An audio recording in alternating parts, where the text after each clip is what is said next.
Selamat datang di video ini.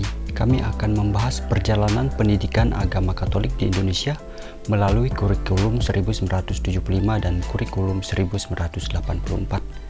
Pendidikan agama Katolik merupakan salah satu pilar penting dalam pembentukan karakter dan pemahaman spiritual generasi muda. Dalam dua kurikulum yang akan kami bahas hari ini, kita akan melihat bagaimana pendidikan agama Katolik di Indonesia telah berkembang seiring perjalanan waktu. Penasaran dengan pembahasannya? Mari kita pelajari bersama-sama. Pengertian kurikulum. Kurikulum adalah seperangkat mata pelajaran dan program pendidikan yang diberikan oleh suatu lembaga penyelenggara pendidikan yang berisi rancangan pembelajaran yang diberikan kepada peserta pelajar dalam satu periode jenjang pendidikan. Pengertian kurikulum menurut para ahli, menurut Kerr J.F. pada tahun 1968, kurikulum adalah semua pembelajaran yang dirancang dan dilaksanakan secara individu ataupun secara kelompok, baik di sekolah maupun di luar sekolah. Menurut Undang-Undang Nomor 20 Tahun 2003, kurikulum adalah seperangkat kegiatan pembelajaran untuk mencapai tujuan pendidikan nasional. Baik, kita mulai dengan kurikulum PAK 1975. Latar belakang kurikulum PAK 1975. Yang pertama, kurikulum 1975 agama Katolik merujuk pada rencana pengajaran yang digunakan untuk mengajar agama Katolik di Indonesia pada Orde Baru. Kurikulum ini merupakan revisi dari kurikulum sebelumnya yang diberlakukan pada tahun 1968. Yang kedua, kurikulum PAK 1975 mengacu pada ajaran Gereja Katolik yang memiliki fokus utama pada pengembangan moral spiritual siswa. Kurikulum ini menekankan nilai-nilai seperti kasih sayang, kejujuran, keadilan, kesetiaan, kebersamaan, dan pengampunan. Yang ketiga yaitu kurikulum PAK 1975 juga mengacu materi tentang ajaran-ajaran Gereja Katolik, sejarah Gereja Katolik, ritual-ritual Katolik, dan kegiatan sosial yang terkait dengan Gereja Katolik. Baiklah, di sini saya akan menjelaskan pemaparan materi tentang ciri-ciri kurikulum 1975. Ciri-ciri kurikulum 1975 yang pertama adalah menganut pendekatan yang berorientasi pada tujuan. Yang kedua, menganut pendekatan yang integratif. Yang ketiga, pendidikan juga terdapat bidang pelajaran IPS dan pendidikan tidak hanya pada moral Pancasila dalam kurikulum 1975. Yang keempat, kurikulum 1975 menekankan pada efisien dan efektivitas penggunaan dana, daya, dan waktu yang tersedia. Yang kelima, mengharuskan guru untuk menggunakan teknik penyusunan program pengajaran yang dikenal prosedur pengembangan sistem instruksi atau PPSI. Yang keenam, organisasi pelajaran di bidang-bidang studi, agama, bahasa, matematika, IPS, kesenian, olahraga, dan kesehatan. Keterampilan di samping pendidikan moral, Pancasila, dan integrasi pelajaran-pelajaran yang sekelompok. Yang ketujuh, menggunakan sistem pendekatan dan strategi pembelajaran. Dan yang kedelapan, sistem evaluasi. Baiklah, di sini saya akan menjelaskan materi tentang tujuan kurikulum PAK 1975 dan jenjang kelas materi PAK kurikulum 1975. Yang pertama itu tentang tujuan kurikulum PAK 1975.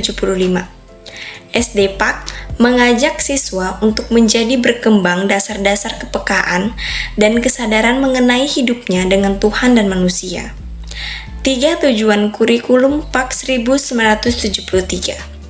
Yang pertama, murid mengenal Allah yang Maha Kuasa yang sekaligus dekat dengan manusia. Yang kedua, murid menyadari hubungannya dengan Tuhan lewat tanda-tanda dan menerimanya dengan sikap. Yang ketiga, murid menyadari bahwa hubungannya dengan Tuhan tidak cukup hanya sendiri-sendiri saja, melainkan juga perlu dengan hidup menggereja. Selanjutnya, materi tentang jenjang kelas materi Pak Kurikulum 1975. Kelas 1 SD ini belajar tentang betapa indahnya duniaku dan cerita dari Perjanjian Lama. Kelas 2 SD bercerita tentang Yesus Kristus. Kelas 3 SD, di sini guru membantu murid untuk membentuk dan mengembangkan sikap moral. Maka dari itu, kelas diberikan suara hati dan sikap moral. Kelas 4 SD, guru mengajak murid mengalami kenyataan bahwa Tuhan menyatakan diri kepada muridnya serta memberi tugas dan tanggung jawab. Kelas 5 SD, guru mengajak siswa untuk menggali dan mendalami pengalaman hidup kelompok, misalkan kelompok dalam berkeluarga, sekolah, masyarakat, dan juga gereja. Kelas 6 SD itu tentang kehadiran Tuhan melalui tanda-tanda, terutama melalui sakramen-sakramen. Nah, di sini saya akan menyebutkan manfaat dan buku yang digunakan dalam pembelajaran kurikulum PAK 1975. Manfaat yang pertama, menekankan integrasi iman dan kehidupan. Yang kedua, mengajarkan ajaran Katolik yang komprehensif. Yang ketiga, mendorong pengalaman dan refleksi. Yang keempat, berbasis ajaran Gereja Katolik. Yang kelima, mendorong pengembangan sikap sosial dan pelayanan. Dan yang keenam, menekankan pentingnya keterampilan hidup. Nah, di sini saya juga akan menyebutkan buku-buku yang digunakan. Yang pertama, Kuncup Buku Pembelajaran Agama Katolik Jilid 2A. Yang kedua, Kuncup Buku Pelajaran Agama Katolik Jilid 18. Yang ketiga, Kuncup Buku Pelajaran Agama Katolik Jilid 1A. Yang keempat, Kuncup Satuan Pembelajaran Agama Katolik Sekolah Dasar 3A. Yang kelima, Kuncup Satuan Pelajaran Agama Katolik Sekolah Dasar 2B. Yang keenam, Kuncup Buku Pelajaran Agama Katolik Jilid 6B. Ketujuh, Kuncup Buku Pelajaran Agama Katolik Jilid 4A. Yang ke-8, Kuncup Buku Pelajaran Agama Katolik Jilid 6A. Yang ke-9, Kuncup Buku Pelajaran Agama Katolik Jilid 5A. Yang ke-10, Kuncup Buku Pelajaran Agama Katolik Jilid 4B. Yang ke-11, Kuncup Buku Pelajaran Agama Katolik Jilid 3B. Dan yang terakhir, Kuncup Buku Pelajaran Agama Katolik Jilid 5B. Sekian dari saya, akan dilanjutkan oleh teman saya. Baiklah, di sini saya akan menjelaskan tentang kelebihan dan kekurangan kurikulum 1975. Nah, di sini saya akan menjelaskan kelebihannya terlebih dahulu. Kelebihannya itu yang pertama adalah fokus pada perkembangan moral dan spiritualitas siswa. Yang kedua, mendorong perkembangan karakteristik siswa yang baik. Yang ketiga, mengintegrasikan pembelajaran akademik dan spiritualitas. Nah, dalam kelebihan kurikulum 1975 terdapat juga kekurangan. Kekurangannya itu meliputi yang pertama, tidak mempertimbangkan perubahan sosial, politik, dan budaya yang terjadi. Yang kedua, tidak memasukkan ajaran gereja Katolik yang baru dan relevan. Nah, yang ketiga, memberikan penekanan pada perkembangan kecerdasan intelektualitas siswa.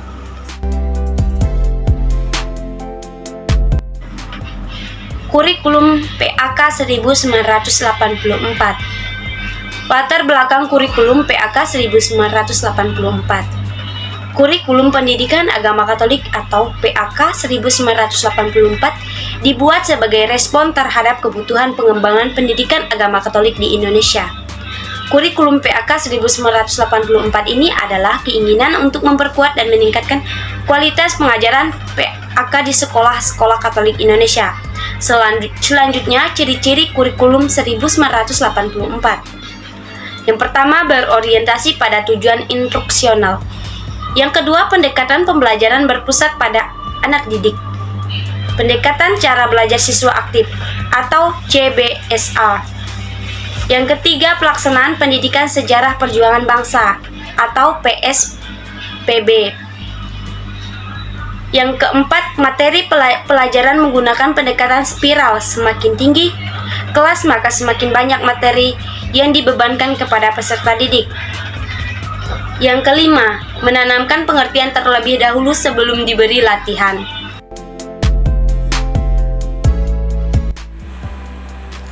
Baik, tadi kita telah melihat tentang latar belakang dan ciri-ciri kurikulum pendidikan agama Katolik tahun 1984.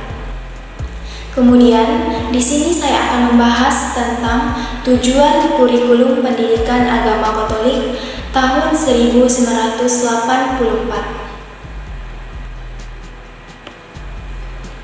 Tujuan pendidikan kurikulum pendidikan agama Katolik atau PAK tahun 1984 adalah sebagai berikut. Yang pertama, meningkatkan pemahaman siswa tentang ajaran Gereja Katolik. Kurikulum pendidikan agama Katolik tahun 1984 bertujuan untuk membantu siswa memahami dan mengaplikasikan ajaran Gereja Katolik dalam kehidupan sehari-hari mereka. Hal ini dilakukan dengan mengajarkan nilai-nilai moral, ritual sosial dalam Gereja Katolik. Yang kedua, membentuk karakter siswa yang baik. Kurikulum pendidikan agama Katolik tahun 1984 juga bertujuan untuk membentuk karakter siswa yang baik seperti berperilaku sopan dan santun, bertanggung jawab, jujur, dan bertoleransi terhadap perbedaan.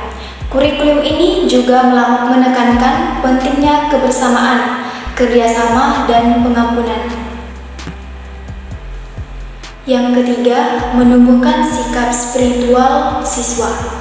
Selain fokus pada aspek moral dan sosial, kurikulum pendidikan agama Katolik tahun 1984 juga bertujuan untuk menumbuhkan sikap spiritual siswa seperti percaya kepada Tuhan, berdoa, dan beribadah.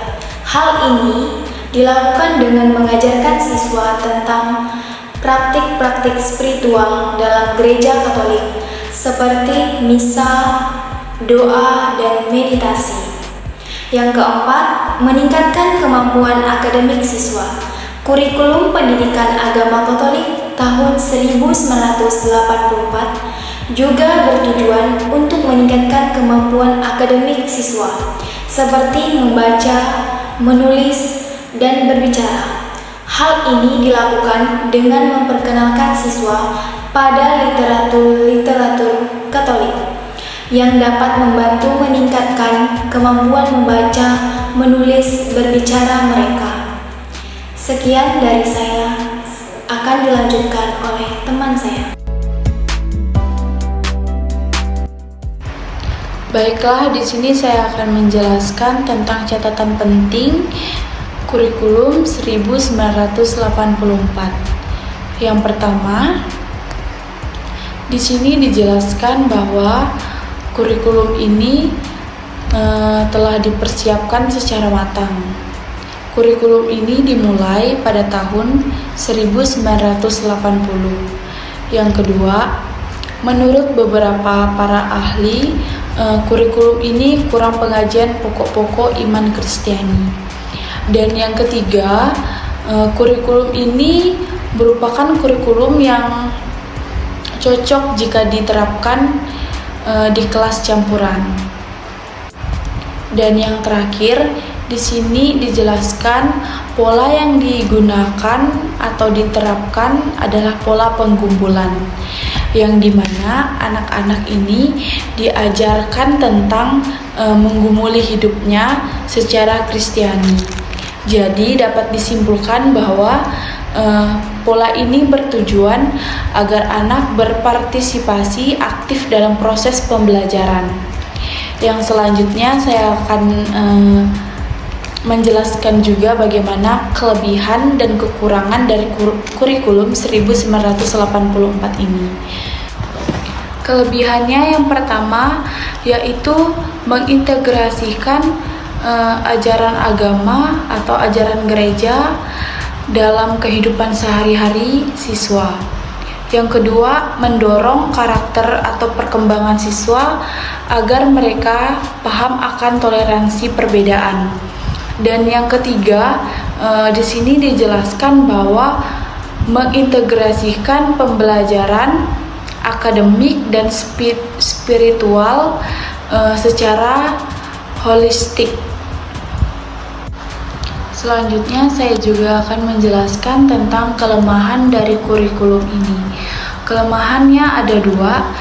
Yang pertama, dalam kurikulum ini kurangnya penekanan terhadap pembentukan kemampuan intelektual pada siswa. Jadi dalam kurikulum ini dapat disimpulkan bahwa penekanan dalam kemampuan siswa itu tidak terlalu ditekankan gitu. Yang kedua, tidak mempertimbangkan keberagaman dan perbedaan sosial, politik, dan budaya dalam masyarakat. Sekian dari saya ucapkan terima kasih.